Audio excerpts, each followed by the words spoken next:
Сите училишта и градинки во државата се безбедни, покажал вонредниот инспекцијски надзор инициран од локалната самоуправа, а контролите продолжуваат во стамбените згради и кај летните тераси во координација со инспекторите на централно ниво, бидејќи за дел од нив локалната власт нема надлежности, соопшти од ЗЕЛС по денешниот состанок на управниот одбор.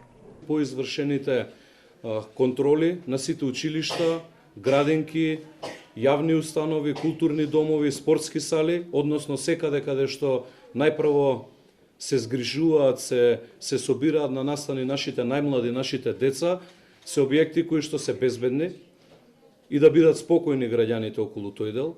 Во периодот кој следи вонредните инспекции продолжуваат кај стамбените згради, но во координација со Дирекцијата за заштита и спасување која е надлежна за проверка на хидранската мрежа.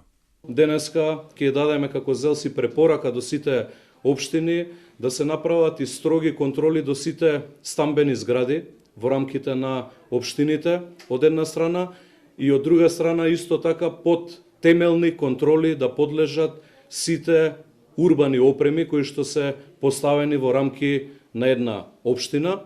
Контроли ќе има и кај урбаната опрема, каде што се утврдени најголем број неправилности како отстапки од елаборатот за летните тераси. А на денешната седница е донесен заклучок за воведување на унифицирана програма и правилник за поставување на урбана опрема, која ќе биде задолжителна за сите општини. И доколку е потребна законска интервенција за унификација, тоа ќе биде побарано од законодавецот.